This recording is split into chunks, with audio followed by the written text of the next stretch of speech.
विकास परियोजना से मिला है उस जवाब से मैं सहमत हूं, परंतु एक छोटा सा प्रश्न है जानकारी के तौर पर कि रेडी टू ईट का सामान कहां से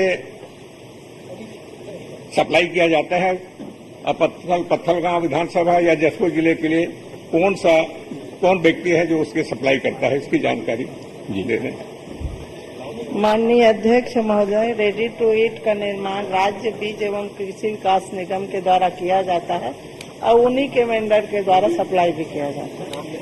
जी, राज्य बीज विकास निगम, बताइए माननीय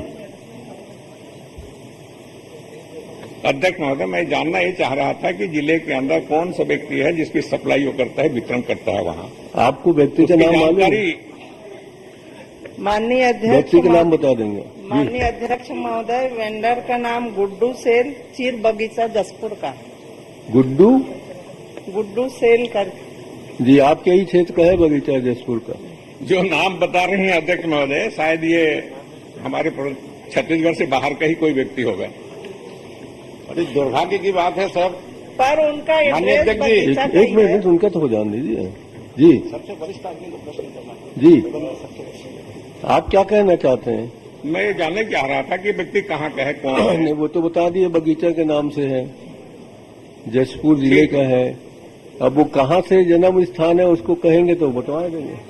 माननीय अध्यक्ष महोदय, सबसे वरिष्ठतम सदस्य है हाँ, माननीय राम पुकार जी, और इनके जो जानना चाहते हैं कहाँ का है नहीं है, स्वतः भाव से उनके सम्मान के तहत बताना चाहिए। बताई तो हूँ, आप सुने हो कि नहीं, ये लगाए उसके बाद। अरे यहाँ बताने के बजाय तो घर पहुँचा के बताना चाहिए था। सब तो बताई हूँ ना, मैं तो नाम तो बता सबसे वरिष्ठ प्रश्न करेंगे। आप लोग इससे दुर्भाग्य सबसे वरिष्ठ सदस्य को प्रश्न करना पड़ रहा है। वरिष्ठ सदस्य हमारे आदरणीय है, वो संतुष्ट है, उनको नाम बता दीजिए। लखेश्वर बघेल जी, जवाब से मैं संतुष्ट हूँ। आगे कोई प्रश्न? लखेश्वर बघेल। सदा संतुष्ट है, सदा संतुष्ट है। आदरणीय अध्यक्ष महोदय, हमारे माननीय मंत्री पहली बार जी, इनका मौका मिला है और मैं इनके विस्तृत विवरण इनके द्वारा दी गई है। सरल प्रश्न लेकिन सरल प्रश्न पूछना। नहीं, पूरा सरल ही है। मैं ये जानना चाहूंगा मंत्री जी से, देवगुड़ी संरक्षण संवर्धन की योजना कब से शुरू हुई? दूसरी बात, बस्तर सरगुजा संभाग में कितने कितने देवगुड़ी संख्या है, कितनी पंजीकृत की गई है? माननीय अध्यक्ष महोदय, हमारे वरिष्ठ सदस्य ने लोकहित और व्यापक एक प्रश्न किया है। माननीय अध्यक्ष जी, छत्तीसगढ़ में लगभग 60% भूभाग अनुसूचित क्षेत्र में आता है। इससे यहाँ के निवासियों की आस्था श्रद्धा का केंद्र देवगुड़ी के निर्माण के लिए माननीय भूपेश बघेल जी की सरकार ने ऐतिहासिक निर्णय लिया और लगातार काम हो रहे हैं। रही बात आदरणीय माननीय सदस्य ने जो प्रश्न किया है, 2006 से ये योजना चालू हो गई पिछली सरकार में, मगर उस समय संख्या बहुत कम थी। उस समय मात्र 38 करोड़ राशि पिछली सरकार ने 12 सालों में खर्च किया। हमारी सरकार आने के बाद 82 करोड़ 96 लाख के देवगुड़ी का निर्माण किया। दूसरा प्रश्न की बात कहाँ एक मिनट भैया, आराम से प्लीज, उसको पहले मात्र 4.5 साल में, आपने 12 साल में मात्र उतना किया, मगर ये हमारी सरकार गंभीर है और इन 4.5 सालों में 83 करोड़ रुपया खर्च किया है। दूसरे प्रश्न का माननीय अध्यक्ष जी, बस्तर में 2021-22 में 13 कार्य थे, वो 13 कार्य पूर्ण हो गए। 22-23 में 28 कार्य, जिसमें 10 कार्य पूर्ण हुए। नारायणपुर में 21-22 में 10 कार्य थे, 10 कार्य पूर्ण हुए। दंतेवाड़ा में 16 कार्य थे, जिसमें 13 कार्य पूर्ण हुए, 3 कार्य पूर्ण है। 22-23 में 16 कार्य थे, 5 कार्य पूर्ण हुए, 11 कार्य पूर्ण हुए। इस ढंग से बस्तर संभाग में 119 कार्य 21-22 में थे माननीय अध्यक्ष जी, जिसमें 116 कार्य पूर्ण हुए, 3 कार्य पूर्ण नहीं हुए। 22-23 में 416 कार्य स्वीकृत हुए, जिसमें 248 पूर्ण हुए, 168 अपूर्ण है। उसी तरह सरगुजा में 2022-23 में 21-22 में 232 कार्य स्वीकृत थे, जिसमें 229 कार्य पूर्ण हुए, 3 कार्य अपूर्ण है। उसी ढंग से 22-23 में 1210 कार्य सरगुजा संभाग में स्वीकृत हुए माननीय अध्यक्ष जी, जिसमें 664 कार्य पूर्ण है, 556 कार्य अपूर्ण है। ये आपका पहला दिन है, पहला प्रश्न है, आपने बहुत अच्छे उत्तर दिए हैं, मैं आपको बधाई देता हूँ। नहीं, लेकिन माननीय अध्यक्ष जी बहुत अच्छा उत्तर दिए हैं कि बहुत अच्छा पढ़े हैं, दोनों में आप क्लियर कर दीजिए थोड़ा सा। बहुत अच्छा पढ़े हैं, मगर पहली बार है, अभी तो 2 दिन हुए हैं, आपकी तरह कहाँ से याद करके आएंगे। लेकिन बहुत अच्छा पढ़े माननीय मंत्री जी। लेकिन ये आंकड़ा कहाँ से लाए नहीं मालूम। लेकिन चलिए, मैं संख्या पूछा था कितने कितने पंजीकृत हुए थे, मतलब बूढ़ियों का बस्तर संभाग में और सरगुजा संभाग पंजीकृत नहीं। आपने बताया कि जो संख्या उल्लेख किए है, जो दिए हैं, लेकिन ये आंकड़ा गलत है। सिर्फ मेरे बस्तर संभाग में प्राधिकरण से मैंने पंजीकृत किया है 5575 देवगुड़ियों का पंजीकृत हुआ है, जिसमें 3000 हमारे कार्यकाल में 2-4 साल के कार्यकाल में 3000 कुछ हम लोग निर्माण किए हैं। लेकिन आपके द्वारा जो आंकड़ा लिए किससे है, और एक जानना चाहूंगा आपसे कि ये घोटुल को हमारे संस्कृत का हिस्सा नहीं माने क्या, जिससे घोटुल का उल्लेख नहीं किया आपने। घोटुल हमारे बस्तर संभाग में कितने हैं उसका बता देंगे। देखिए, घोटुल के बारे में तो आपने पूछा नहीं था। एक मिनट, घोटुल के बारे में आपने पहली बार पूछा नहीं, और आपने कहा मेरे बस्तर संभाग में, उनका भी बस्तर संभाग है, इसका भी ख्याल रखिए। जी जी जी जी। माननीय अध्यक्ष महोदय, आदिवासी समाज की सांस्कृतिक केंद्र घोटुल के निर्माण के लिए भी हमारी सरकार ने विभागीय मद में किया है। नारायणपुर में 104 घोटुल जो 22-23 में, जिसमें 75 पूर्ण हो गए, 9 अपूर्ण है। कोंडागांव जिले में प्राधिकरण आप जिसके अध्यक्ष हैं, जिसमें 21-22 में 25 स्वीकृत है, जिसमें 16 पूर्ण है, 9 अपूर्ण है। उसी ढंग से कांकेर जिले में 126 21-22 में माननीय अध्यक्ष जी, जिसमें 65 पूर्ण है, 61 अपूर्ण है। 22-23 में डीएमएफ मद में 45 कार्य स्वीकृत हुए थे कांकेर जिले में, जिसमें 12 पूर्ण है, 33 अपूर्ण है। ये प्राधिकरण से भी आपने मेरे जिले कोंडागांव जिले में आपने ही स्वीकृत किया है, ये घोटुल की जानकारी है। लेकिन आप आंकड़ा सुधार लेंगे, आपके ये मतलब प्रदेश में आंकड़ा नहीं है। अपने टोटल घोटुल 652 घोटुल है, जिसमें 57 घोटुल का निर्माण हो चुका है और 110 प्रगति पे है ना। ये आंकड़ा सुधार लेंगे। और 149 नहीं, प्राधिकरण मद और डीएमएफ मद में अलग अलग मदों में 149 है, जिसमें 87 पूर्ण है, 42 अपूर्ण है। संभाग में 652 घोटुल है, जिसमें हमने 297 घोटुल का सैंक्शन दिए हैं। ये तो आप तो दोनों क्षेत्र पड़ोस में हैं, आप जाके कक्षा कर लीजिए उसको। मैंने मंत्री जी को नॉलेज होना चाहिए ना। जो आंकड़ा दिए हैं वो टोटल आंकड़ा गलत है। ये किनके द्वारा ये एकत्रित की, किनके माध्यम से आई, संभाग स्तर पे हमने जो काम किया है उसको बता रहा हूँ। लेकिन प्रदेश स्तर में आंकड़ा नहीं है, ये मेरे दुख की बात है। ठीक है, अभी हम लोग ने इतने काम किए हैं और प्रदेश में आंकड़ा नहीं है बोलने से बड़ा चिंता के विषय है ना।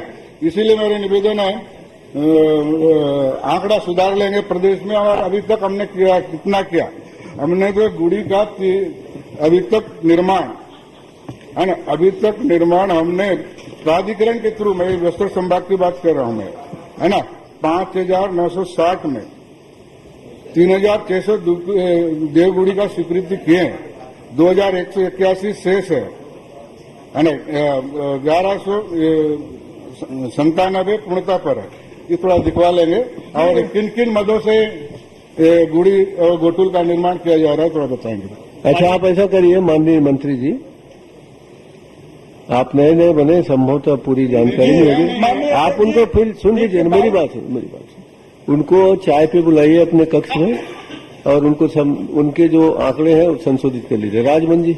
माननीय अध्यक्ष महोदय, मैं आपके माध्यम से जानना चाहता हूं, बस्तर संभाग में देवगुड़ी का जो केंद्र है, देवगुड़ी जो है हमारे आस्था का केंद्र है, और इन देवगुड़ियों के लिए जो भूमि हमारे सरकार के द्वारा आवंटित की गई है, मैं माननीय मंत्री जी से जानना चाहता हूं कि इन देवगुड़ियों के स्थल का पट्टा कब तक हमारे गांव वासियों को मिलेगा।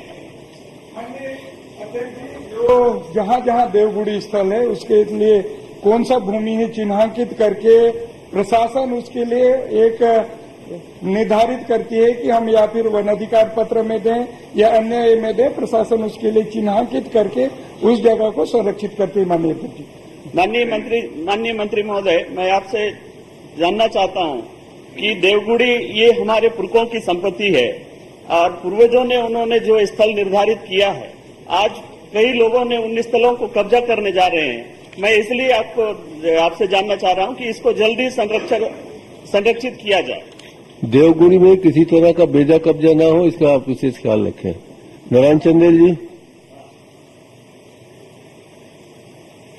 माननीय अध्यक्ष महोदय, मेरा जो मूल प्रश्न है वो गौठान से संबंधित, जी, गोबर से संबंधित, ठीक है, जो इस सरकार का ड्रीम प्रोजेक्ट है। ठीक है। अब इसमें एक तो मेरा आग्रह यह है अध्यक्ष महोदय, मैं पढ़ना शुरू करेंगे पहले, अभी जितने उत्तर आ रहे हैं सभी विभागों से, या तो ये आ रहे हैं कि जानकारी एकत्र की जा रही है, दूसरा जो है इतने गलत सलत आ रहे हैं, अब आपको मैं पढ़ के बताता हूं। नहीं, इस बारे में अपने क्वेश्चन के बारे में बताइए जी, अपने क्वेश्चन के बारे में बताइए। हाँ, मैं बता रहा हूं, उसी तरफ तो बढ़ रहा हूं। अभी माननीय अध्यक्ष महोदय, मैंने जो पूछा था उसके उत्तर में बताया गया है कि अपूर्ण गौठानों की संख्या 84 बताई गई है, जबकि संलग्न परिशिष्ट 2 में जिला कोरबा में, जहां से आप सांसद रहे, में स्वीकृत गौठानों की संख्या 53 तथा पूर्ण की संख्या 90। स्वीकृत है 53 और पूर्ण बता दिया 90, ठीक। एवं अपूर्ण गौठानों की संख्या 20, 53 स्वीकृत है, 90 पूर्ण है। ये इस सरकार का हाल है गौठान में। ये कोरबा जिले को बता रहा हूं। अब उसी तरह 2023-24 में आप अपने जांजगीर जिले में जाओ ना, कोरबा में कैसे पूछ? नहीं, मैं आ गया हूं जांजगीर तरफ। जांजगीर आइए। हाँ, उसी तरह 2023-24 में 30 जून 2023 तक स्वीकृत गौठानों की कुल संख्या 77 और पूर्ण होगा 101। अब उसके बाद अपूर्ण बता रहा है 43। परिशिष्ट 2 में जांजगीर चांपा जिले में 2023-24 में स्वीकृत 10 गौठान, केवल 1 पूर्ण हुए, 9 अपूर्ण है। मैं एक तो ये बताता हूं कि ये जो विसंगति है कि आपने पूर्ण कम बताया है, स्वीकृत ज्यादा बताया है, तो एक तो आप पहले इसको सुधारें। इसके लिए कौन दोषी है इस प्रकार का उत्तर देने के लिए? दूसरी बात यह है माननीय अध्यक्ष जी, आपने बताया कि 10 स्वीकृत हैं, 1 ही पूर्ण है, 9 क्यों अपूर्ण है अभी तक? ये दोनों बातों की जानकारी माननीय मंत्री जी पहले दे दें। माननीय मंत्री जी अभी नए नए आए हैं, पड़ोस वाले मंत्री से पूछ सकते हैं। दोनों सांझर मिंजर करके देते, सांझर मिंजर। सम्माननीय अध्यक्ष महोदय, दोनों सांझर मिंजर करके अध्यक्ष जी, दे। संवैधानिक पदों में बैठने वाले लोग नए पुराने नहीं होते। अच्छा, वो तो बैठे मतलब स्टार्ट लो है, और उसके बाद पहले मंत्री रह चुके हैं, सभी सदन का अनुभव है।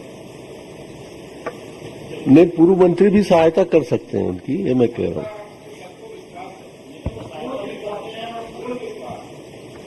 सम्माननीय अध्यक्ष महोदय जी, जो जानकारी क ख ग में आपने पूछा सदस्य जी ने, नेता प्रतिपक्ष ने, उसको जानकारी जो दिया गया है आंकड़ा वो बिल्कुल सही है, कहीं पर भी इसमें नहीं है। 10,336 गौठान स्वीकृत किए गए, प्रश्न जो समय है प्रश्नावधि उसमें, और 10,240 गौठान पूर्ण कर लिए गए हैं। 84 गौठान विभिन्न कारणों से अपूर्ण है और 12 गौठान कार्य प्रारंभ अभी नहीं हो पाया है, क्योंकि वहां अभी व्यवस्थाएं हो नहीं पाई है। और अपूर्ण जो है उसके कारण भी है कि वह कहीं जमीन का विवाद है, कहीं कुछ है, इसलिए वो प्रारंभ नहीं हो पाया। नहीं, विशेष करके वो कोरबा और जांजगीर के बारे में पूछ रहे हैं। जांजगीर में रहते हैं। अध्यक्ष जी, कोरबा में जो आप आंकड़ा दे रहे थे मैं बता देता हूं। 1 जनवरी 19 से 31 मार्च 19 तक कुछ भी स्वीकृत पूर्ण अपूर्ण नहीं। वित्तीय वर्ष 19-20 में 62 स्वीकृत हुए, 62 पूर्ण हो गए। वित्तीय वर्ष 20-21 में 118 स्वीकृत हुए, 118 पूरा हो गया। वित्तीय वर्ष 21-22 में 91 स्वीकृत, 91 पूर्ण। 22-23 में 9 स्वीकृत, 9 पूर्ण। और वर्तमान में 23-24 में 30 जून तक 51 स्वीकृत, 51 पूर्ण, कुल 331 स्वीकृत, 331 पूर्ण है। सम्माननीय अध्यक्ष जी। माननीय अध्यक्ष महोदय, ये परिशिष्ट में आपने जो जानकारी दी मैंने उसी को पढ़ा है, ठीक है। अब दिक्कत ये है, मैं आपके विभाग को कहूं या सचिवालय को कहूं, सचिवालय के बारे में कहना उचित नहीं है, लेकिन अभी मेरे को संशोधित उत्तर अभी प्राप्त हुआ। जब मैं प्रश्न पूछने के लिए खड़ा हो रहा था तब ये व्यवस्था को कृपया सुधारिए, ये विधानसभा के गरिमा के और नियमों के खिलाफ है। दूसरी बात, मैंने पूरे प्रदेश के गौठानों के संबंध में प्रश्न किया था।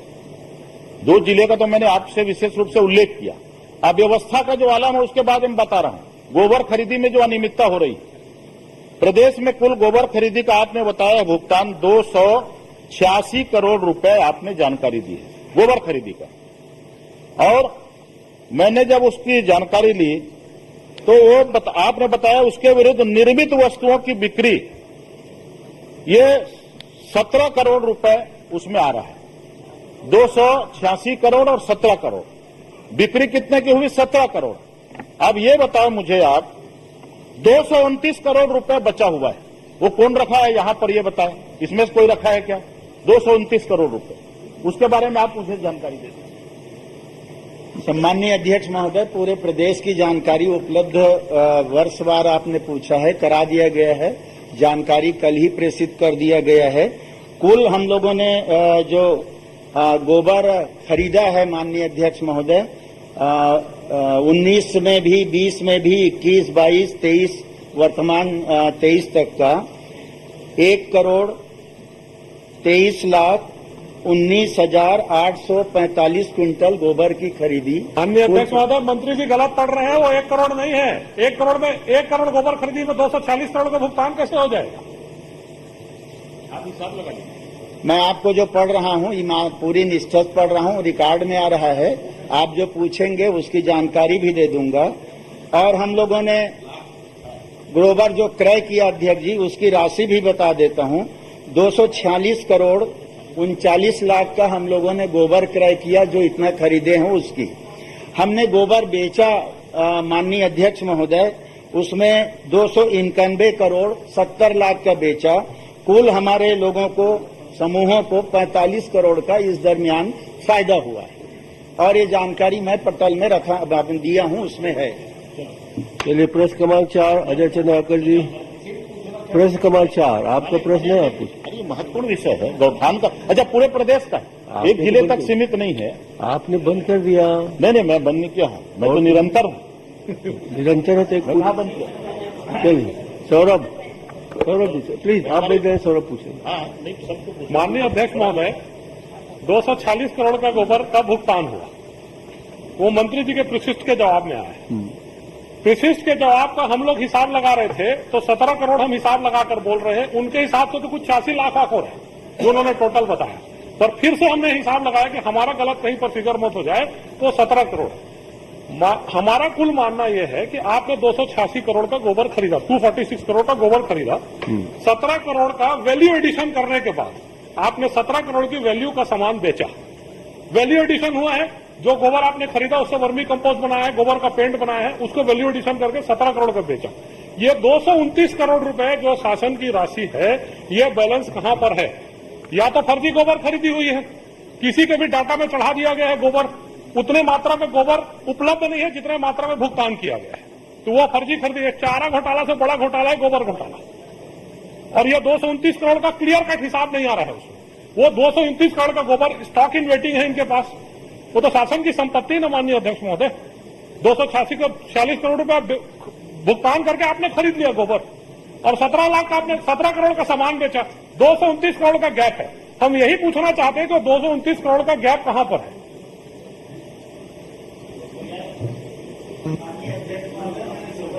मात्रा बताया और गोबर जिसने खरीदा वो मात्रा दिया, बेचा वो मात्रा दिया, कहाँ से गैप आया वो इसमें हमारा पूरा लिस्ट वहाँ रखा हुआ है, जोड़ के देख ले कहीं पर उसमें कोई कमी बेसिक प्रश्न ही नहीं। स्टॉक इन वेटिंग है। अगर 229 करोड़ का स्टॉक है तो बता दे, वो बता कहाँ, ये बता दो। 229 करोड़ का हिसाब दे दे। 229 करोड़ का हिसाब देना। कहाँ है 229 करोड़? कौन सा 229 करोड़ का हिसाब? माननीय अध्यक्ष महोदय, माननीय अध्यक्ष मैंने महोदय, हिसाब मंत्री जी अपने जवाब में बोल रहे हैं। चलिए 246 करोड़ की गोबर खरीदी हुई। 246, हाँ हाँ, और 17 करोड़ का, वो तो 86 लाख का हिसाब बता दिए थे, हम लोग जोड़ के उसको 17 करोड़ बना। उनका जो प्रशिष्ट पांडे उसमें 86 लाख का हिसाब किताब है। और उसके बाद 17 करोड़ हमने हिसाब लगाया तो 17 करोड़ खरीदा। अब आप हिसाब लगा लिए, 286 करोड़ में 17 करोड़ माइनस हो गया। 229 करोड़ रुपए का गोबर कहां पर है? अगर वो बिका नहीं, उससे उत्पादित वस्तु बिकी नहीं, तो कहां पर है वो स्टॉक 229 करोड़? माननीय अध्यक्ष महोदय, देख तो स्टॉक बता दे, या ये बता दो गोबर बहा गया, वो चारा घोटाला से बड़ा घोटाला, या ये बता दो गोबर बहा गया पानी में, वो भी बता दो। फर्जी खरीदी हुई है। चलिए मेरे अध्यक्ष महोदय, जवाब आना चाहिए, फर्जी खरीदी हुई है। अभी तो आप लोग डाटा मैं दिखा देता हूँ। अभी तो आप लोग मांगेंगे ना, इसके बाद उसमें कर लीजिएगा। माननीय अध्यक्ष महोदय, एक डाटा मैं दिखा देता हूँ।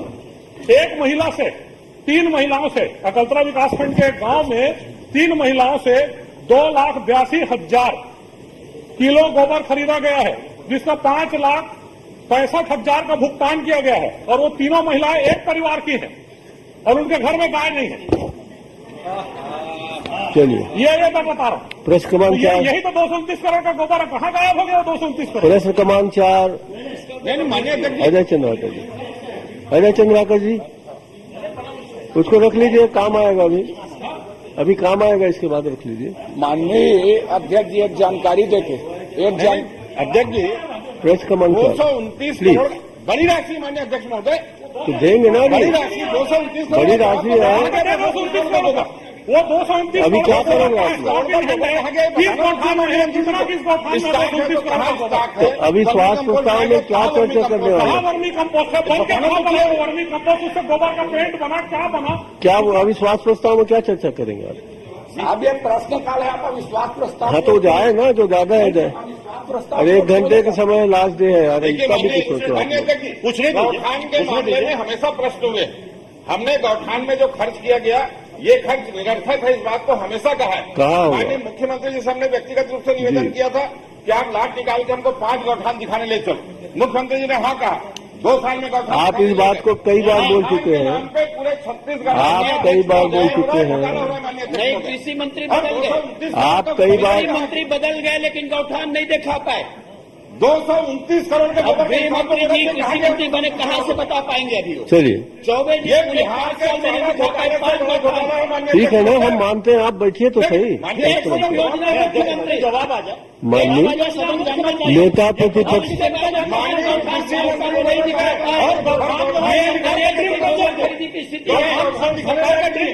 ये लालू के चारा घोटाला से बड़ा घोटाला है, और ये साबित हो रहा है, साबित कर रहे हैं। मैं कह रहा हूँ, आखिर 200 मेरी बात सुनिए। शर्मा जी, शर्मा जी, अरे शर्मा जी सुनते हैं। इसका हिसाब हम जानना चाहेंगे। अरे किस, ये किसी के घर का पैसा नहीं है, वर्मी कंपोस्ट के नाम ये लोग चंदेल जी, चंदेल जी, एक प्लीज बैठिए, आप बैठिए, एक मिनट शर्मा जी बैठ जाए प्लीज। चंदेल जी, मैं आपसे निवेदन कर रहा हूँ, इसके बारे में चर्चा करने के लिए अभी आपके पास समय और मिल जाएगा। एक मिनट। इनके गोबर खरीदी को मैं गया हूँ वहाँ गौठान में देखने। जैसे राउत लोग चंडी के दूध देते हैं ना, 3 पाव 1 किलो, वैसी रजिस्टर बना हुआ है, उस पर चढ़ाते जाते हैं। गोबर नहीं आ रहा है, लेकिन रोज चढ़ा रहे हैं। और उसके बाद में प्रदेश की ओर पैसा उनको जितना पंच लोग नहीं पा रहे हैं उससे ज्यादा पैसा उनको दे रहे हैं। ये 420 करने का और 2 नंबर करने का माननीय अध्यक्ष जी, ये बड़ा मामला है। क्या ये प्लीज बैठ जाओ आप। मैं खड़ा हूँ, में रखे हो क्या? मैं खड़ा हूँ किस कोल्ड स्टोरेज? नेताजी मैं खड़ा हूँ। मैं कह रहा हूँ ये आरोप लगाने के लिए आपको समय मिल जाएंगे, मगर विधानसभा का आज अंतिम प्रश्न दिवस है, बहुत सारे इंपॉर्टेंट है, कुछ आने दीजिए। इतना निवेदन है मेरा, प्लीज। अजय चंद्राकर जी, प्रश्न सदन की जांच कमेटी से जांच करवा देंगे ना बाद में। आप घोषित कर दीजिए ना सदन। आपका आरोप पूरा हो जाए। चलो बड़ा मामला है। चंद्राकर जी, मैं खड़ा हूँ साहब, चंद्राकर जी तो खड़ा हूँ। खड़ा रहिए ना, बैठाइए। गोबर में समा गए हैं, हम लोग जाएंगे देखने। सरकार है गोबर में समा गए हैं। चल प्लीज प्लीज ऐसा मत करिए, ऐसा मत करिए। आज के दिन मत करिए, आज ऐसा मत करिए प्लीज। चंद्राकर जी, एक छोटा सा उदाहरण मैं बोल देता हूँ, प्रश्न करूंगा फिर। माननीय मुख्यमंत्री जी ने सदन में कह दिया कि गोबर खरीद के एक किसान करोड़पति बन गया। मुंगेली जिले में अधिकतम एक आदमी 46-47 लाख का बेचा है और उन्होंने कह दिया कि आदमी 1 करोड़, इसी विधानसभा का ये हाल है। अब क्या बोलेंगे? चलिए आपका गला बैठ रहा है, शाम तक ठीक हो जाए करिए। आपसे चरवाहा गोबर बेच के 35 से 40 हजार कल्याण भैया कमा रहे हैं। माननीय मुख्यमंत्री जी का कथन है। कितने चरवाहा कमा रहे हैं जरा बता दो ना प्रदेश के। बैठ जाओ बैठ जाओ। मुंगेरी जिले में माननीय मुख्यमंत्री बोले थे कि भुगतान नहीं होते। माननीय मंत्री उस समय तत्काली मंत्री चौबे थे। माननीय अध्यक्ष महोदय, बेचने वाले चलिए ठीक। माननीय अध्यक्ष महोदय, मैं माननीय विद्वान मंत्री इधर उधर देख रहे हैं, मैं आग्रह करूंगा कि इधर आपकी ओर देखें। सबसे पहले परिशिष्ट में 2 बातें लगी हैं, मैं उसके बारे में जानना चाहता हूं। आपकी आकस्मिक व्यय 1 और मीटिंग टीए 2 चीज का उसमें उल्लेख है परिशिष्ट में। इसके निर्देश क्या हैं? आकस्मिक व्यय और मीटिंग टीए को किन किन मदों में व्यय किया जा सकता है और उसके निर्देश में क्या पत्रिका साहित्य खरीदना शामिल है कि नहीं है? एक। और दूसरी बात, परिशिष्ट 1 लगा है, 1 से 24 तक है, उसके बाद 25-26 गायब है, फिर 27-28 आपने लगाया है। तो वो 2 जिले को जानबूझ के गायब कर दिया गया है, टंकन त्रुटि है, क्या है? इसको बता देंगे, फिर मैं अगला प्रश्न करूंगा परिशिष्ट को। आदरणीय चौबे जी। अध्यक्ष जी, आकस्मिक व्यय के बारे में आप जानना चाहते हैं। भारत सरकार द्वारा इस मद में 20,000 की राशि स्वीकृत की गई है।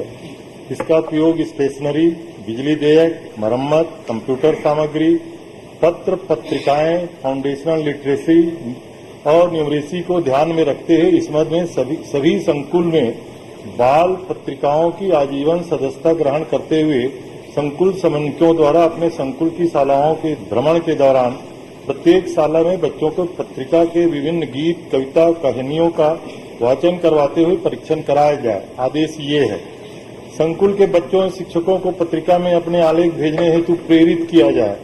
इस मद हेतु राज्य में प्रकाशित मासिक पत्रिका किल्लोल की आजीवन सदस्यता हेतु जो राशि है, इसको व्यय करने का भी निर्देश किया गया है। आपका पहला प्रश्न है। दूसरा प्रश्न है, 2 जिले छूट गए हैं। नहीं, आपने टीए का नहीं बताया, मीटिंग टीए का। उसको भी बता देता हूं। इस मद में 20,000 रुपये की राशि स्वीकृत की गई है। इसका उपयोग संकुल के स्रोत भवनों के रख रखाव, रंग रोगन, शौचालय सफाई आदि के लिए मरम्मत के लिए किया जाए, स्पष्ट आदेश है। इसमें पत्रिका नहीं खरीदी जाती। पहले नंबर में मैं बता नहीं, मैं मीटिंग टीए में आपने मीटिंग टीए में निर्देश नहीं है पत्रिका खरीदने का। आपने जो 2 व्यय बताया। सर मैं एकदम काहे घुमा रहे हो? आप बता दीजिए, मीटिंग टीए में पत्रिका खरीदने का निर्देश आपने दिया है कि नहीं दिया? सर मैंने स्पष्ट कहा, सरकार ने नहीं दिया है। जहां से निर्देश निकला है वो आपके पास है। नहीं, मेरे पास कुछ नहीं है। माननीय अध्यक्ष महोदय, ये एकदम मीटिंग टीए में मंत्री जी स्वीकार कर रहे हैं कि पत्रिका खरीदने का कोई निर्देश नहीं। मुझे स्वीकार नहीं किया अभी। मैं पूछ रहा हूँ, मीटिंग टीए में पत्रिका खरीदने के निर्देश हैं क्या?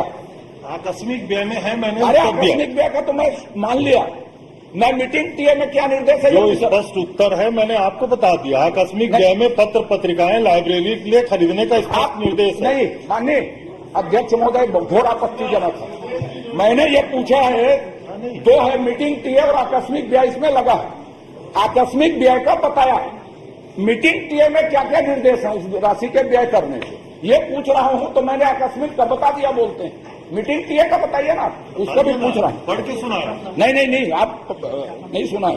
मैं फिर से सुना देता हूँ माननीय अध्यक्ष महोदय। मीटिंग टीए का, मीटिंग टीए इस मद में 20,000 राशि की स्वीकृत की गई है। इसका उपयोग संकुल स्रोत केंद्रों में भवन के रखरखाव, रंग रोगन, शौचालय, मरम्मत, सफाई आदि हेतु किया जाने के निर्देश हैं।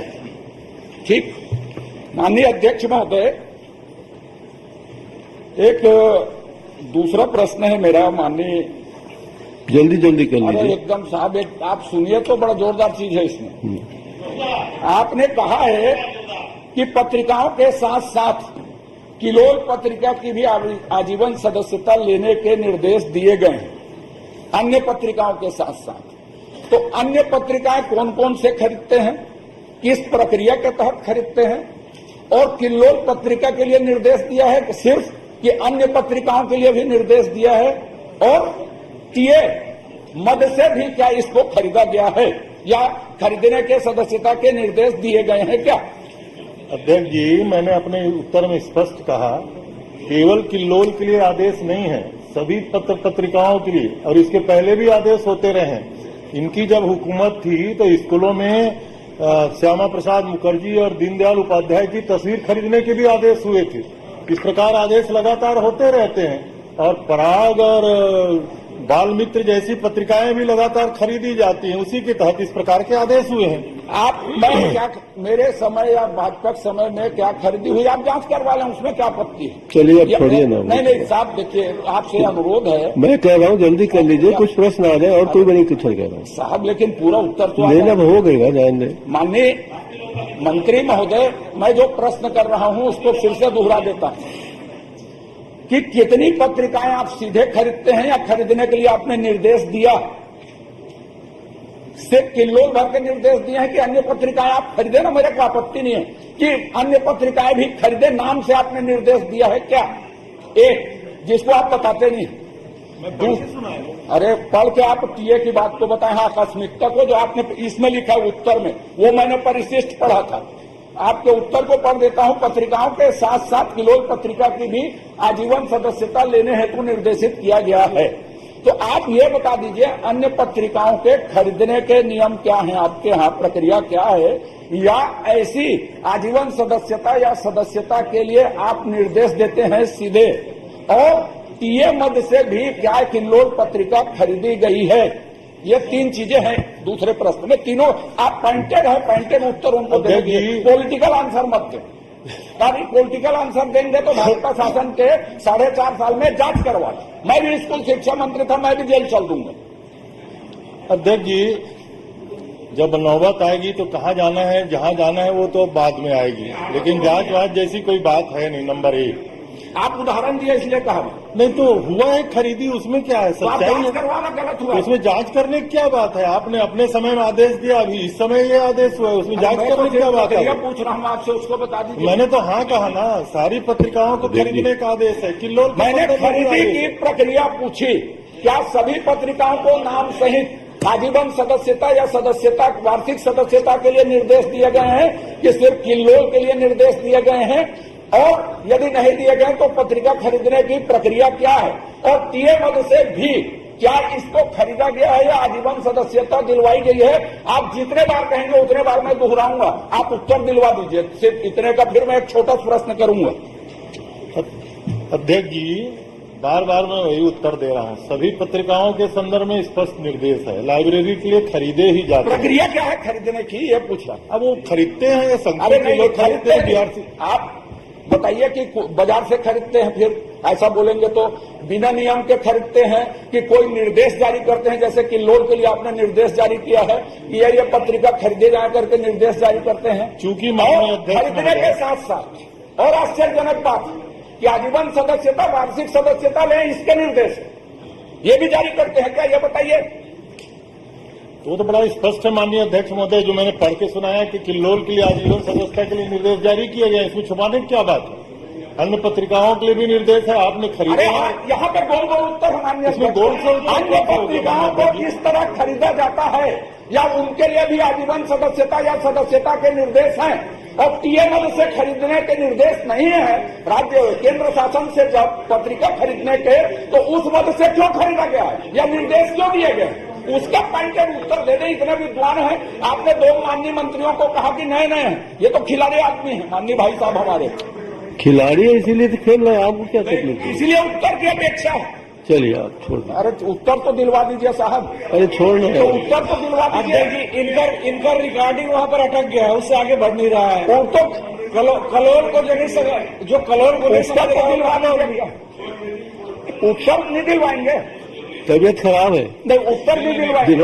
उत्तर दे रहा हूँ, सही उत्तर नहीं आप बोल दे दीजिए, रहे उत्तर नहीं दिलवा जाऊंगा। अरे दे रहे हैं भाई, आप क्या को? अध्यक्ष जी, मैं चिंता कर रहा हूँ, आप अपने गले को बचा के रखो, ये काम है। अध्यक्ष जी, कोई छुपाने का तथ्य नहीं है। हमने कहा, हमने आदेश दिया है, समग्र शिक्षा के एमडी के आदेश को मैंने पढ़ के सुनाया कि किल्लोल के आजीवन सदस्यता के लिए आदेश हुआ है और लाइब्रेरी के लिए सभी प्रकार की बाल पत्रिकाओं के संदर्भ में निर्देश जारी होते हैं और खरीदे जाते हैं। ये भी मैंने पढ़ के सुनाया और ये भी कहा माननीय अध्यक्ष महोदय, बच्चों की रचना, अरे ये सब विषय नहीं है, बच्चों की योग्यता ये विषय नहीं है। विषय एक लाइन का है, आप कहेंगे कि उत्तर चलिए बताइए क्या है। अन्य पत्रिकाओं के लिए खरीदने की प्रक्रिया क्या है, या सदस्यता आजीवन ले वार्षिक ले, इसके लिए भी निर्देश समय समय में जारी किए जाते हैं क्या? एक। दूसरा, यदि नहीं किए जाते तो किताब पत्रिका खरीदने की प्रक्रिया क्या है? 2। और तीसरा, टीए मद में जब पत्रिका खरीदना नहीं है तो क्या उस मद से पत्रिका खरीदी गई? चलिए आप इन सभी प्रश्नों तीनों उत्तर अध्यक्ष जी, उस मद से, जिस मद से पत्रिका खरीदी गई उसका मैंने उत्तर दिया। नहीं, उस मद इस मद मैं टीए मद बोल रहा हूँ, टीए मद जिस मद से पत्रिका टीए मद बोल रहा हूँ। चलिए इसलिए तो अगर किसी प्रकार की अनियमितता तो जांच करा लीजिए ना, क्या दिक्कत है उसमें? रात तक बोलना है आपको, माननीय अध्यक्ष आप उत्तर दीजिए फिर। माननीय अध्यक्ष महोदय, आप संतुष्ट करिए उनको। माननीय अध्यक्ष महोदय, एक मिनट, मैं आपको संतुष्ट करने के लिए बोल रहा हूँ, या तो आप संतुष्ट हो जाओ। नहीं आप उत्तर दिलवा तो दीजिए। बोल तो रहा हूँ उनको, संतुष्ट कर दीजिए। जलेबी टाइप घुमा जवाब मत दो ना। नहीं, इसमें घुमाने जैसी कोई बात नहीं अध्यक्ष जी। अगर संतुष्ट होने की प्रवृत्ति हो तो मैं उनको संतुष्ट करूं, लेकिन अपने जीवन में भी संतुष्ट नहीं हो सकते अजय चंद्राकर जी। उत्तर में बिल्कुल सही दे रहा हूं मैं, किस मत से खरीदा गया ये मैंने कहा। सरकार का आदेश हुआ है, एमडी समग्र शिक्षा का, ये भी मैंने कहा। और स्कूलों में इस प्रकार की पत्रिकाएं खरीदी ही जाती हैं लाइब्रेरी के लिए, ये मैंने स्वीकार किया। इसमें काहे की जांच की बात? माननीय अध्यक्ष महोदय, चलिए आप दूसरा प्रश्न एक सेकंड, उन्होंने मुझे उत्तर दिया आकस्मिकता मत का, मैं स्वीकार करता हूं। मैं टीए मत का पूछ रहा हूं, उसको वो नहीं बता रहे, असंतुष्ट मुझे बता रहे हैं। एक। दूसरा, कौन कौन सी पत्रिकाओं के लिए आजीवन सदस्यता या वार्षिक सदस्यता के लिए आपने निर्देश जारी किए, उसको नहीं बता रहे हैं, सिर्फ किल्लोल भर का बता रहे हैं, अन्य पत्रिकाओं को नहीं बता रहे। अन्य पत्रिकाएं खरीद सकते हैं तो कौन सी प्रक्रिया से खरीदते हैं ये नहीं बता रहे हैं, मुझे असंतुष्ट बता रहे हैं। अब इसके अतिरिक्त एक धंधा और चल रहा है, आपको बता दूं कि ये शिक्षकों की संख्या कितनी है? ये तो 22 करोड़ है, अभी 3600 संकुल में पहुंचे हैं, 5500 संकुल है इस प्रदेश में, और उसके बाद मैं रख देता हूं इसको।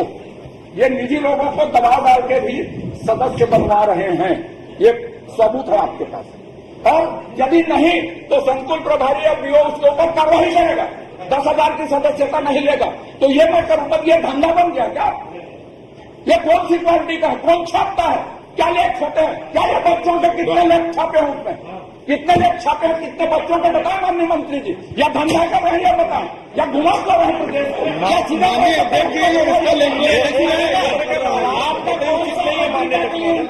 आपकी ओर देख रहा हूँ माननीय अध्यक्ष। विश्वाना चाहते हैं भाजपा सरकार में 10% मंत्री थे, 10% बता दीजिए। आपके लिए भी मदद की जरूरत है, और ऐसा ऐसा कर दिए। एक और दो खड़े हुए हैं। माननीय अध्यक्ष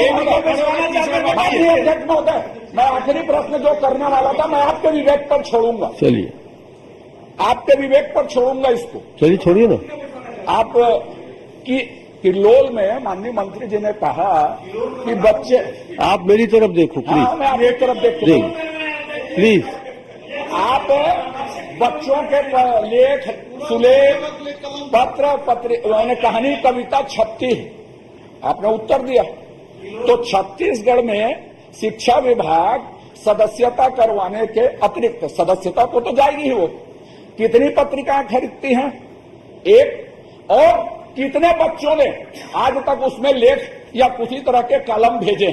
एक आध बच्चे का नाम बता दे माननीय शिक्षा मंत्री। देखिए ये भी तो शिक्षा, एक मिनट। आपने कहा पूरा प्रश्न बनता मान्य। अरे माननीय सुन तो लीजिए, मेरी बात तो सुन लीजिए। ये भी तो शिक्षा मंत्री नए नए बने हैं। नए नहीं बने, वो तो सबका उत्तर दे देंगे 24 विभाग का। आपने जितने प्रश्न, आपके प्रश्न से अरे आप सुन तो लो। छात्र जी, आपके प्रश्न से जितने उद्भूत उत्तर हैं किलोल सहित अन्य पत्र पत्रिकाएं खरीदने का, मुझे विधानसभा में इसको एक हफ्ते के अंदर उपलब्ध करा दें। बात खत्म। अब पूरा करेंगे ना भाई। एक सेकंड बस, उसको शामिल कर लीजिए। प्लीज। कितनी सदस्यता, आजीवन सदस्यता, वार्षिक सदस्यता, इसके अतिरिक्त कितनी प्रति और खरीदती है शिक्षा विभाग? सब जानकारी। और दूसरा, कितने लोगों के लेख या अन्य कलम छपे हैं? 10 नाम मुझे बता दीजिए। नहीं तो मुझे बताएंगे ना, खुले तौर पे मुझे बताएंगे। धर्मजीत सिंह जी मुझे बताएंगे। एक छोटा सा इसी में प्रश्न है, मुझे बताएंगे आप। एक प्रश्न। हाँ आप पढ़िए। किल्लोल पत्रिका को आपने स्कूल में भेजे का निर्णय लिया। हर स्कूल में 1000-2000 रुपया जो सदस्यता शुल्क लेने का निर्देश दिया। हजारों स्कूल हैं, करोड़ों रुपया इकट्ठा होगा। और मान लो किल्लोल पत्रिका छापना बंद कर दिया तो उन स्कूल के बच्चों के पैसे का क्या होगा? कोई सिक्योरिटी डिपॉजिट है क्या? अब वो निश्चित रूप से जो किल्लोल निकाल रहा है सर्वपल्ली डॉक्टर राधाकृष्णन के समकक्ष ही आदमी होगा, तभी तो उसका चयन यहाँ हुआ है। सर्वपल्ली डॉक्टर राधाकृष्णन के समकक्ष व्यक्ति ही कोई यहाँ बनाए। ये सब क्रिमिनल प्लान नहीं होना चाहिए। आपराधिक कृत्य को करने का इस तरीके से अमली जामा पहनाने का काम नहीं होना चाहिए। उन बच्चों के 1,000 रुपया महीने का सालाना फीस का क्या होगा? सिक्योरिटी डिपॉजिट है कि नहीं है? अगर वो कल बंद कर देगा तो 1,000 रुपया वसूल के वैधानिक रूप से चला जाएगा, आप उसका कुछ नहीं कर सकते। तो ये सब गलत है अध्यक्ष महोदय, लूट खसोट। इसीलिए मैंने कह दिया, अब बात खत्म हो गई, आपको मैंने खड़ा कर दिया प्रश्न पूछने के लिए। ये 1000 का नहीं है, 10,000 का आजीवन सदस्य है। ठीक है ना, मुझे बताएंगे ना। अब 10,000 का आजीवन सदस्य है और कल यदि बंद कर दिए और चले गए भाग करके ताला लगाकर, मुझे इस संदर्भ में जानकारी चाहिए। क्या गारंटी है? मुझे जानकारी चाहिए। मुझे जानकारी चाहिए इसके बारे में।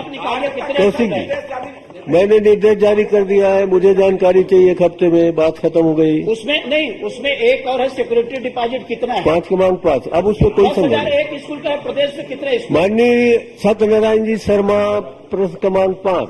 अध्यक्ष जी, अजय चंद्राकर जी ने बहुत किलोल कर लिया, अब मेरा मौका है। जी करिए। माननीय अध्यक्ष जी, माननीय मंत्री जी ने मुझे बताया कि शिक्षा के अधिकार के अधिनियम के तहत एक बार अवसर मिलता है प्रवेश का। वो ठीक है, लेकिन कभी कभी कोई स्कूल बंद हो गई या स्लम्स में रहने वालों को स्थापित कर दिया, उन बच्चों के लिए क्या आप अशासकीय अनुदान प्राप्त विद्यालय में उसकी फीस की क्या व्यवस्था करेंगे? ये मेरी चिंता है।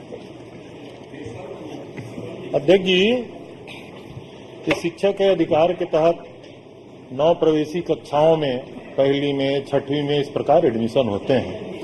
लेकिन जो आदरणीय सत्तू भैया प्रश्न कर रहे हैं कि कोई ट्रांसफर हो गया, इसमें स्पष्ट मान्यता है अध्यक्ष जी कि शासकीय एवं अनुदान प्राप्त स्कूलों में उन बच्चों का एडमिशन हो सकता है। निजी स्कूलों में केवल 9 प्रवेशी कक्षाओं में एडमिशन हो सकता है। अन्य कक्षाओं में अब सीट की उपलब्धता के आधार पे यदि उन स्कूलों में उनका एडमिशन होता है तो जो नियम है शिक्षा के अधिकार के तहत शासन को दे जो फीस है वो दे होगी। माननीय अध्यक्ष महोदय। धन्यवाद मंत्री जी। धन्यवाद। धर्मजीत सिंह जी, प्रश्न क्रमांक 6। माननीय अध्यक्ष महोदय, मैंने मंत्री जी से लोरमी विधानसभा के प्राथमिक शाला, पूर्व प्राथमिक शाला, हाई स्कूल और हायर सेकेंडरी के जर्जर भवन के बारे में पूछा। उन्होंने जानकारी दी 16। आगे मैं जो भी पूछा कि कितने जर्जर स्कूल को आपने बनाने का आदेश दिया, उन्होंने जानकारी दी है कि समय सीमा बताया जाना संभव नहीं है। मतलब एक भी जर्जर स्कूल के लिए आपने पैसा नहीं दिया। और विगत 4 वर्षों में आपने लोरमी विधानसभा क्षेत्र में एक भी middle school, high school, higher secondary school कुछ खोला हो तो बता दीजिए। तो जानकारी निरंक है। मंत्री जी, निरंक तो हो नहीं सकता। आप बोलिए ना कि हम 4 साल में एक भी नहीं खोले। तो अब मैं पूछूं क्या इसमें? जब आप बोल दिए जर्जर स्कूल का लिस्ट दे दिए, आगे ना बनाने का पैसा दिए, ना हाई स्कूल खोलने का, ना मिडिल स्कूल खोलने का, ना प्राइमरी स्कूल खोलने का, अब मैं क्या प्रश्न पूछूं ये बताइए ना, सिवाय इसके कि यही बोल सकता हूं। धन्यवाद दे के बैठ जाइए। नहीं, धन्यवाद साहब, ये बोल के बैठूंगा कि आपकी सरकार लोरमी और मुंगेली जिले से नफरत करती है। अध्यक्ष जी, माननीय धर्मजीत भैया को ये गलतफहमी है कि ये सरकार मुंगेली और लोरमी से नफरत करती है। इसमें कुरुद भी जोड़ लीजिए।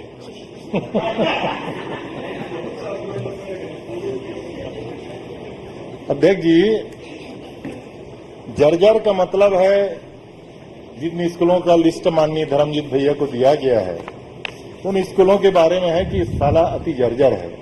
लेकिन हमने सरकार के द्वारा साला जतन योजना जो शुरू किया है, लगभग 1000 करोड़ रुपए की योजना पूरे प्रदेश के लिए है।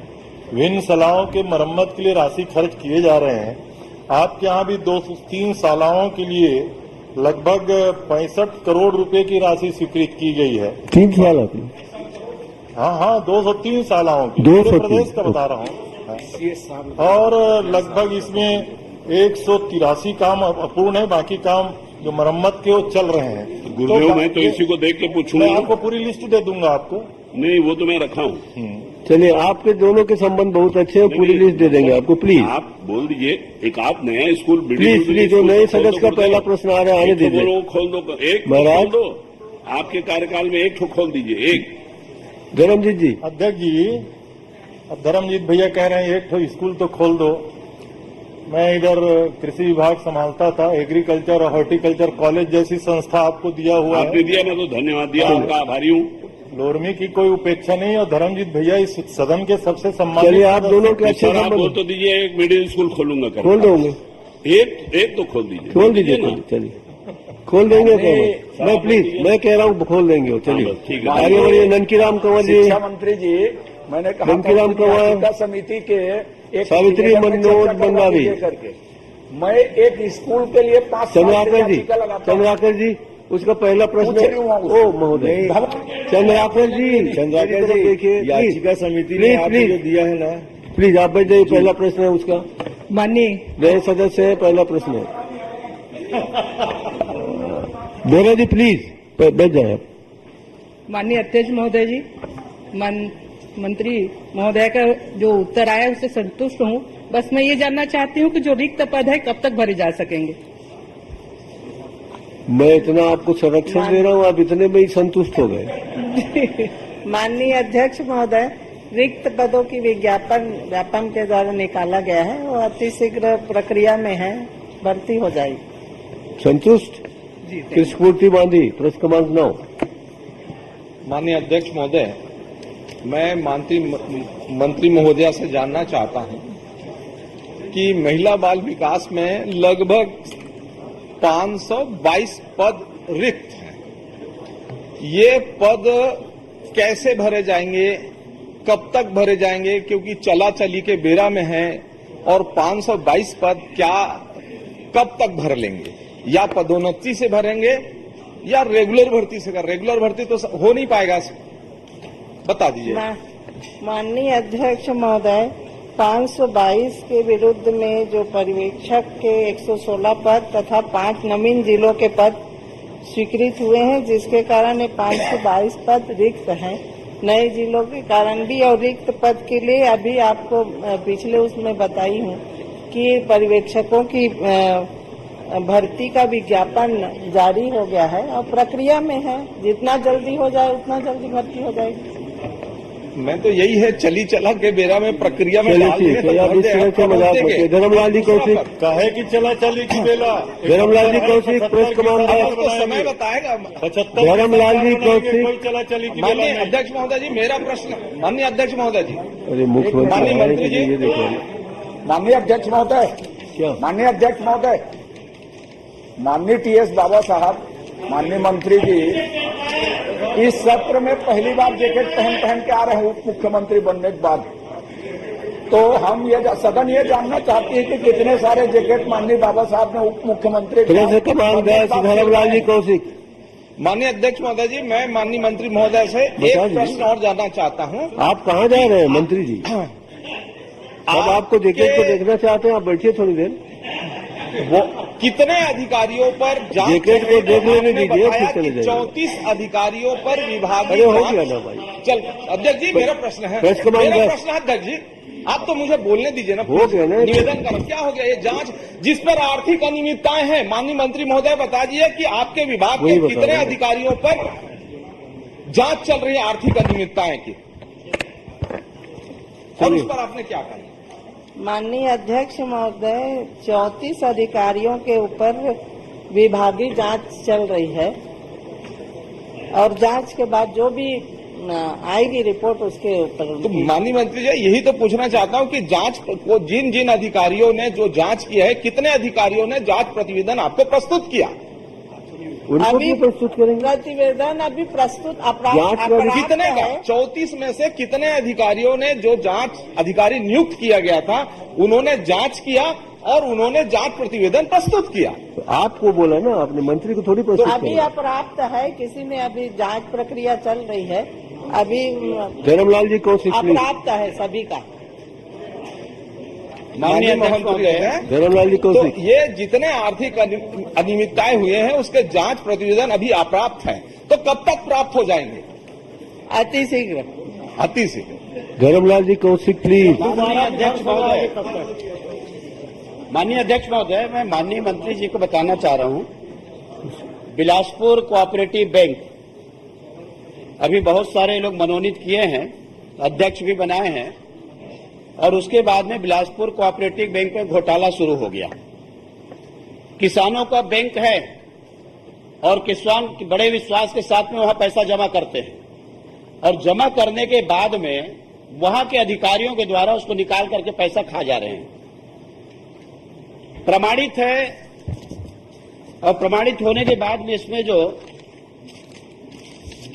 जिनके खिलाफ में रिपोर्ट हुई, खुशबू शर्मा लिपिक, उनको जेल गई, और जेल जाने के बाद में वो वापस आ गई, लेकिन किसानों का पैसा नहीं मिला।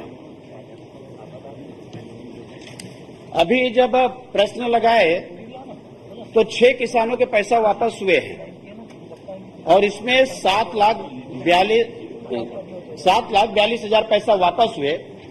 हरदी, मोहम्मद, सिलपहरी, धूमा, कोरमी, बसिया, ऐसे बहुत सारे गांव के हैं, बन्ना 5-6 गांव के किसान हैं, 100 से ऊपर किसान हैं। 1 साल हो गया, मैंने कलेक्टर साहब से बात किया, वहां बैंक में जो अध्यक्ष बनाए हैं उनसे मैंने बात किया, सीओ से बात किया, लेकिन अभी तक किसान चक्कर लगा रहे हैं, उनके पैसे जो गबन हो गया है वो पैसे उनको वापस नहीं मिल पा रही है। मैं माननीय मंत्री जी से पूछना चाह रहा हूं कि ये पैसे उनको कब तक वापस करा देंगे, नहीं तो आपका जो विश्वास खत्म हो जाएगा बैंक के ऊपर में। पिछले बार दुरुप का हुआ था, आपको जानकारी में है, कई बैंकों में ऐसे कि बैंक के अधिकारी यदि पैसा निकाल के खा जाए तो किसके ऊपर विश्वास करेंगे? चलिए ठीक है, आपका ये क्वेश्चन। महत्वपूर्ण प्रश्न है माननीय अध्यक्ष महोदय, जी। तो उनके पैसे वापस कब तक कराएंगे? एक माननीय के खिलाफ मंत्री जी। में आपने कार्रवाई की है, लेकिन मुझे नहीं लगता कि एक संभव हो कि पूरे 100 लोगों का पैसा निकाल करके 6-7 गांव के किसानों को ले जाए।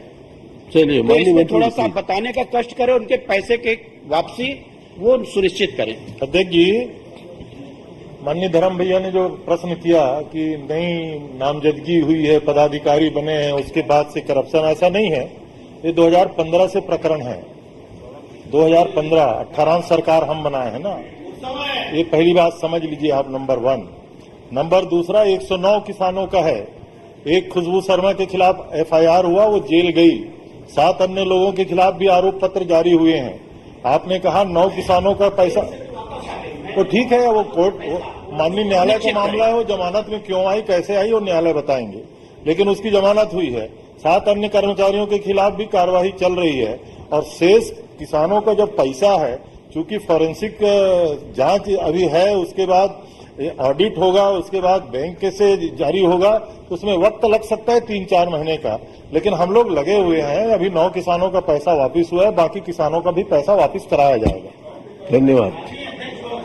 ये बताने को तैयार नहीं है, आखिर उसकी जांच चल रही, फोरेंसिक है, सारे जांच आप करा सकते हैं। जब समय सीमा तय करेंगे तो सारे रिपोर्ट आ जाएंगे, लेकिन समय सीमा आप तय नहीं करेंगे, वो लगभग साल भर से घूम रहे हैं। प्रश्नकाल का समय सीमा तक 12 बजे तक है। एक गरीब विधायक बैठा है, पूरे 4 दिन में पहला प्रश्न है मेरा, कर लीजिए ना, रोज है, 1-8 मिनट, लेकिन नंबर ही नहीं आया। 10वां प्रश्न भी मेरा नहीं आया। चलिए अब एक और ये किसानों का मामला है, मेरा व्यक्तिगत कोई मामला नहीं है। किसानों के हित का मामला है, बैंक का मामला है, सरकार के विश्वास का मामला है। माननीय मंत्री जी, और किसानों की सरकार कहते हैं, तो माननीय मंत्री जी आप ये सुनिश्चित करें 2 महीना 3 महीना, और उनसे कृषि विभाग भी छीन लिया गया, अब कृषि विभाग छीन लिया गया, गोबर अब गोबर से बच गया। चलिए ना, जाने दीजिए प्लीज। तो आप ये सुनिश्चित करें कृपया कि इनके पैसे की वापसी कब तक हो जाएगी। माननीय अध्यक्ष जी, मामला गंभीर है, 109 किसानों का है। ये ज्यादा गंभीर है आपसे कृषि विभाग का छीनना। चलिए ना प्लीज। इन्वेस्टिगेशन चल रहा है, 420, 467, 468 जैसे प्रकरण है। माननीय अध्यक्ष महोदय, वक्त तो लगेगा, लेकिन हम कृत संकल्पित हैं, किसानों का पैसा वापस किया जाएगा। मैं तो ये बोल रहा हूं ना, आप इस महीना मत दीजिए, फोरेंसिक जांच में कितना समय लगेगा? जांच कराएंगे तो तुरंत हो जाएगा, नहीं जांच कराएंगे तो नहीं होगा। आदेश हो गया है, जांच जारी है। मैं इसीलिए तो बोल रहा हूं कि आप रामकुमार यादव जी, माननीय अध्यक्ष महोदय, मंत्री जी तारीख बताएंगे, माननीय महीना बताएंगे, प्लीज माननीय अध्यक्ष जी, महीना तो बता दीजिए, 2 महीना 3 महीना कुछ तो बताएंगे मंत्री। माननीय कौशिक जी, माननीय अध्यक्ष महोदय, माननीय कौशिक जी, बहुत बड़ा मामला है, किसानों का मामला है। माननीय कौशिक जी, आप सुनिश्चित तो करें, माननीय कौशिक जी, ग्राम पंचायत बात सुनिए थे, मैं कह रहा हूँ आप अध्यक्ष रह चुके हैं, गरीब विधायक है, उससे पूछ लीजिए। जो आप स्वयं अध्यक्ष रह चुके हैं। खातिर मैं माननीय मंत्री जी से पूछना चाहता हूँ, वो कर लेगा, आपके अच्छे संबंध है। माननीय चौबे जी, आपसे तो उम्मीद करते हैं, बाकी से उम्मीद करें कि न करें। मैं समझता हूँ उसको आप सुनिश्चित कर दे, 3 महीना करें तो हल ज्यादा मोरा गंभीर है, बैठा उसको सुनिश्चित कर दे। तो मैं पूछा था वहाँ। अध्यक्ष जी, उम्मीद करते हैं, हमने निर्देश दिया हुआ है, 3 महीने के अंदर जांच पूरा करें। ठीक है।